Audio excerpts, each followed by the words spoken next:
उस समय आदमी क्या करता है, वही बर्फ को पिघल के खाना बनाता, चाय बनाता है। एक पतीला फुल बर्फ पिघलने के बाद बड़ी मुश्किल से 2 या 3 गिलास निकल जाता है। कहने के मकसद उस जगह पर मैं अपने साबित के दौरान में खुद एक नहीं 2 नहीं, मैं उस जगह पर 3 बार जा चुका हूँ। दूसरी सियाचिन ग्लेशियर के अंदर क्या क्या सामान की जरूरत पड़ता तो आर्मी ने वो सामान भी इसके अंदर मौजूद लूट कर रखा हुआ है। ये कोना से लेकर लास्ट कोना तक पूरा सियाचिन ग्लेशियर के बारे में दे रखा हुआ है। आप लोग बाद में देख सकता है, बाद में पढ़ सकता है। ये बीच में से शो केस के अंदर कुछ हथियार लूट कर रखा हुआ है। दूर से आप लोग का नाम लिखा मिलेगा, ये हथियार के नाम क्या है। आर्मी ने वहां लूट करने का मकसद क्या था, वो हथियार अपना इंडियन आर्मी का नहीं है, पूरे को पूरा पाकिस्तान के है। क्योंकि युद्ध के दौरान पाकिस्तान से इंडियन आर्मी ने पाकिस्तान के हथियार कैप्चर करके लाया हुआ है, यूज किया हुआ हथियार आप लोग बाद में देख सकता है। दूसरे में आप लोग को शुरू में बोला, लद्दाख के अंदर कई बार युद्ध हो चुका है। जैसे कि मान लो 47, 62, 71 के युद्ध के बारे में कहा देखने के लिए मिलेगा, चाइना के हथियार के साथ नैक गैलरी के अंदर। इसके अंदर ओनली कारगिल और सियाचिन ग्लेशियर के बारे में है। अब मैं आता हूँ इसके ऊपर एक किस्म से आदमी ने क्या बना हुआ, इसके नाम क्या नाम से पुकारता है, इसके नाम पुकारता है सेल मेडल। आदमी कब बनाता है ऐसी चीजों, युद्ध चलने से पहले, युद्ध खत्म होने के बाद अपने से सीनियर को विभिन्न तथ्य बनाता है। जैसे कि मैं आज आप लोग को दे रहा हूं, आप लोग ध्यान से सुनना है, देखना भी है। ये जिना में रेड लाइन से खींचा हुआ है, ये रोड है, कच्चे रोड या पक्के रोड। जिना में नीला रंग से खींचा हुआ है, ये रिवाज है, छोटे रिवाज बड़े रिवाज, यानी कुछ अरमरा मेरे तब इंडिकेट कर रहा है। ये कोना से लेके ये कोना तक, ये क्या है, एलओसी है। एलओसी का मतलब क्या होता है, लाइन ऑफ कंट्रोल। सभी के पास होना चाहिए, क्या होता है, लाइन ऑफ कंट्रोल। लड़कटों से पीछे लाल से लिखा हुआ है, गुस्तारे गुन मथियल बीजोर मोरोल लिखा हुआ है। ये क्या लिखा हुआ है, पीओके। पीओके का मतलब पाकिस्तान। पाकिस्तान क्या नाम से पुकारता है, आजाद कश्मीर नाम से पुकारता है। क्या नाम से, आजाद कश्मीर। 19 लड़ाई से पहले कुछ गांव वहां मौजूद थे। पाकिस्तान से रिवाज आता, वो भी अपने इंडिया के अंदर बेता है। कौन सा रिवाज, शिंगार रिवाज, पाकिस्तान से इंडिया के अंदर बेता है। सबसे पहले तो आप लोग ये सुनो, 19 युद्ध कारगिल वार कैसे हुआ, क्यों हुआ, या किस कारण से हुआ था। सबसे पहले इंडियन आर्मी पाकिस्तान आर्मी आपस में बातचीत कर रखा था, जिनको हम पुकारता समझौता, यानी शिमला समझौता हुआ था। शिमला समझौता के दौरान दोनों ने क्या बातचीत चला पाकिस्तान के साथ, दोनों ने बातचीत चला विंटर के टाइम, बर्फ के टाइम टॉप के ऊपर न कि पाकिस्तान रहेगा न कि इंडियन रहेगा। कहने का मतलब दोनों नहीं रहेगा, दोनों नहीं रहेगा, विंटर के टाइम बर्फ के टाइम, ये बातचीत हुआ था। एक्चुअली तो इंडियन आर्मी ने पाकिस्तान आर्मी को क्या नाम से पुकारता है, रेंजर नाम से पुकारता। क्या नाम से, रेंजर नाम से पुकारता है। इंडियन आर्मी ने पाकिस्तान आर्मी को नाम रेंजर नाम से। दोनों ने एग्रीमेंट होने के बाद विंटर के टाइम, बर्फ के टाइम इंडियन आर्मी कारगिल के अंदर आके डाउन हुआ था, लेकिन पाकिस्तान ऐसा नहीं किया। पाकिस्तान ने क्या किया, हमें एक धोखा दिया था। क्या दिया था, धोखा। किसको दिया, इंडियन आर्मी को धोखा दिया था। पाकिस्तान को मालूम था इंडियन आर्मी कारगिल के अंदर डाउन हो चुका, सोच के पाकिस्तान एलओसी क्रॉस करके अपनी एरिया के अंदर घुस चुका था। अपनी एरिया के अंदर कहां घुस चुका था पाकिस्तान एलओसी क्रॉस करने के बाद। शायद मेरे ख्याल में आप लोग नाम तो सुना होगा, द्रास सुना, सुना, द्रास के अंदर तोलोलिंग 5140, टेगर हिल, फोरेसा टॉप के अंदर, कारगिल के अंदर कक्सर, मद्रास 568, बटाली के अंदर यलदोर, जुबाडेट, मंतोदालू, खनवाबड़, छोटबड़ला। टोटल पाकिस्तान बटाली से लेके कारगिल से लेके द्रास तक 134 किलोमीटर की एरिया के अंदर आ चुका था, अपनी एरिया के अंदर एलओसी क्रॉस करके 134 किलोमीटर। बाद में इंडियन को कैसे पता चला कि हमारे एरिया के अंदर पाकिस्तान घुस पे चुका है। बटाली सेक्टर के अंदर एक सिविलियन थे, लद्दाख के लोकल चारबा, जो बैल बकरी चलाने वाला, जिनका नाम था ताशी नमग्याल था। क्या नाम था, ताशी नमग्याल। उसी ने देखा है, सिविल नहीं। सिविल ने कैसे देखा, वो चारबा होने से कारण से आप लोग तो होते रहते थे। एक दिन उन्होंने क्या किया, अपना बैल बकरी लेके वो बटाली से चाल पड़ा। वो कहाँ पहुंचा, यलदोर के टॉप के नीचे पहुंचा सिविलियन। यलदोर के टॉप के ऊपर सिविल ने क्या देखा, सिविल ने शुरू में देखा हरकत करते हुए 8 या 9 आदमी देखा, कुछ पत्थरों से बिल्कुल बनाते हुए, बड़े लंबे चौड़े लोग, पता नहीं सूट पहना हुआ था। उसके बाद सिविल को क्लियर पता चला ये पाकिस्तान की आर्मी है। सिविल ने क्या किया, उस टाइम अपना खुद का जान बचा के चुपचाप वापस लौट के आके बटाली सेक्टर के अंदर जाके आर्मी को खबर देना शुरू कर दिया, भाई आप लोग देख लेना टॉप के ऊपर पाकिस्तान है बोल के। आर्मी को खबर मिलने के बाद आर्मी ने क्या किया, सिविल के बातें सुन के एक पेट्रोलिंग टीम बना दिया था, ताकि देखने के लिए, भेजने के लिए, पेट्रोलिंग जाने के लिए। उस टाइम आर्मी ने कितना चुना था, 10 जवान, एक टीम ऑफिसर भी चुना था। चीफ टीम ऑफिसर का नाम था कैप्टन सौरभ कालिया था। क्या नाम था? सौरभ कालिया। कैप्टन सौरभ कालिया। कैप्टन सौरभ कालिया के साथ 11 में पेट्रोलिंग के लिए भेजा था। भेजा तो था, लेकिन 11 में से एक भी लौट के वापस नहीं आया। तब एक भी लौट के ना आने से कारण से लद्दाख के अंदर जितना भी आर्मी था रद्दुम रद्द कटे करना शुरू कर भी दिया था। लेकिन उस दौरान उस वक्त मैं खुद आर्मी में ड्यूटी कर रहा था, मैं सर्विस कर रहा था। उस टाइम मेरा ड्यूटी कहां पर थे? पेंगोंग लेक के अंदर था। हमें भी मालूम नहीं था। रात के 11 बजे वो गाड़ी पहुंचा हमारे ट्रुप को लेने के लिए। बोला कारगिल कितना युद्ध चलने वाला है, यहाँ ड्यूटी वाला रख के चलना शुरू करो। आर्मी के अंदर क्या होता है? आदेश, ऑर्डर, और क्या हो सकता है? रतुम जाने के बाद दूसरे दिन मॉर्निंग सुबह 4 बजे कारगिल के अंदर पहुंच गया था। लद्दाख का जितना भी आर्मी था कारगिल के अंदर पहुंच चुका था। उसी के बीच में मैं खुद मौजूद था। अब जितना भी पाकिस्तान हमारे एरिया को कैप्चर करना कर चुका था, ऊपर करना कर चुका था पाकिस्तान ने। अब किसका बारी है? इंडिया। अब किसका बारी है? इंडिया का। अब पर इंडियन आर्मी का बारी है। सबसे पहले इंडिया में इकट्ठे होने के बाद कारगिल वॉर कहां से शुरू किया था? बटालिक सेक्टर से। बटालिक सेक्टर युद्ध क्यों शुरू किया था? क्योंकि हमारे कैप्टन सौरभ कालिया के साथ जो 11 में जो पेट्रोलिंग टीम गया था वो बटालिक सेक्टर किया था, दोबारा लौट के वापस नहीं आया। इसीलिए युद्ध शुरू था बटालिक सेक्टर से। एक्चुअली ये युद्ध कब शुरू हुआ था?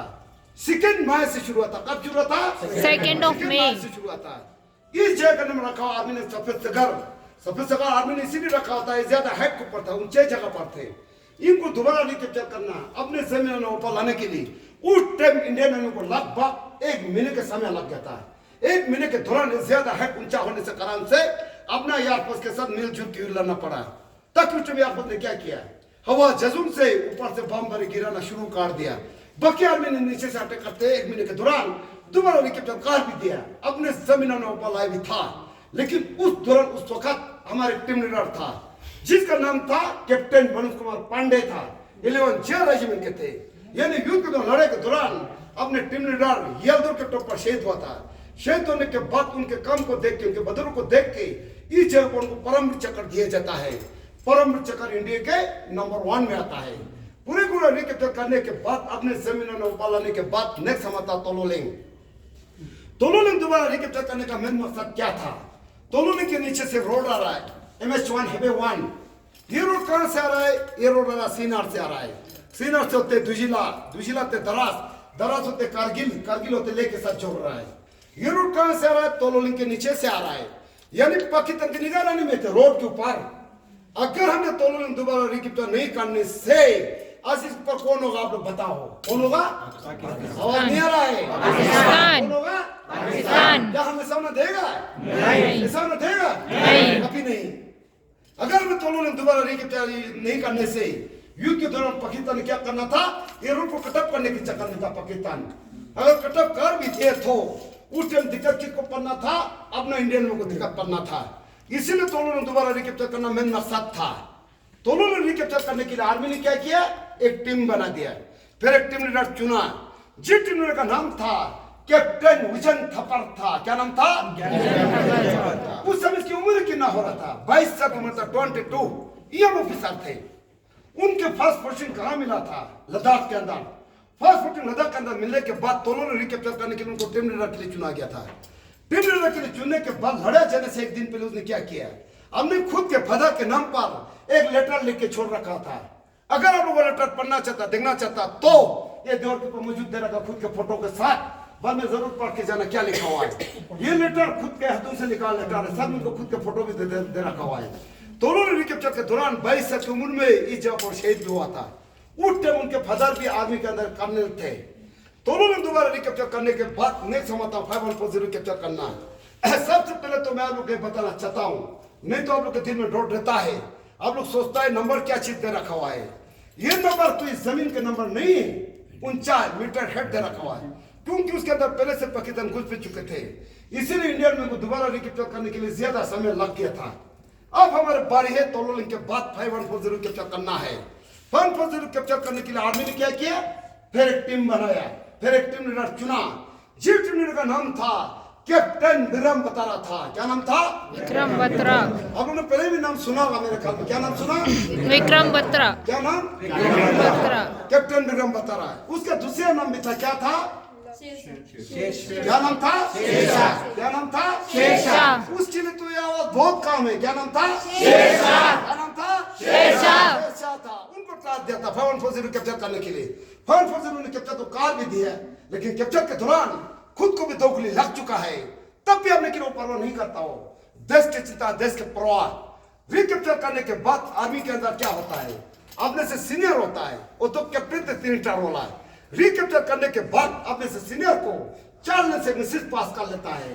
वो चलने के अंदर क्या मैसेज पास कर लेता है, तो ये दिल मांगे मोर, क्या मैसेज पास कर लेता है, ये दिल मांगे मोर। दिल मांगे मोर का आर्मी के अंदर क्या होता है, कोर्सेन होता है।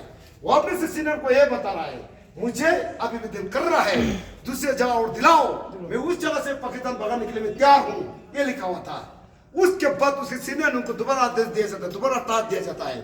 5140 कैप्चर करने के बाद अपना टीम को लेके फॉरेंसिक टॉप को कैप्चर करो, यानी फॉरेंसिक टॉप को कैप्चर के दौरान यानी उनको 5 गोली लगने से कारण से फॉरेंसिक टॉप पर शहीद हो जाता है। कौन शहीद होता है, शेरशाह। कितना गोली, 5 गोली लगने से कारण से फॉरेंसिक टॉप पर शहीद हो जाता है। शहीद होने के बाद उनके काम को देख के, उनके बदल को देख के इस जगह पर उनको परम चक्कर दिया जाता है।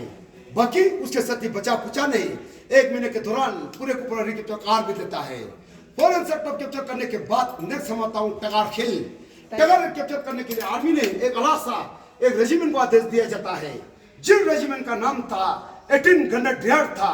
18 ग्रेनेडियर ने पूरे को पूरा रिकैप्चर तो कार भी देता है, लेकिन वो रिकैप्चर के दौरान 18 ग्रेनेडियर के एक रिफाइनमेंट जिनका नाम था योगेंद्र सिंह यादव, आपने नाम सुना पहले, क्या नाम सुना, योगेंद्र सिंह यादव। रिकैप्चर के दौरान योगेंद्र सिंह यादव को 17 गोली लगने के वजूद भी, गल होने के बाद भी अपने गुंडा टिक के जाके टगारी के टॉप के पर अपना इंडिया के तिरंगे लहरा के 3 बार भारत माता की चिप पुकार के आता है, आज भी जिंदा मौजूद है। नेक्स्ट कारगिल, तीन जय का नाम पुकारते तलवार नाम से, क्या नाम से, तलवार। 2 मई को हमारा एक्चुअली युद्ध कहाँ से शुरू हुआ था, बटाली सेक्टर से। 26 जुलाई को कारगिल के दौरान का युद्ध समाप्त हुआ था। ये लड़ाई 2 मई से लेकर 26 जुलाई तक चलते रहा। एक दिन एक रात में रुका नहीं हुआ, लगातार चलते रहा। लगभग कितना महीना हो रहा था कारगिल वार, 3 महीने के हो रहा था। 3 महीने के दौरान जिन्होंने पाकिस्तान बटाली से लेकर कारगिल से लेकर धरात तक अपनी ने पाकिस्तान घुस भी चुके थे।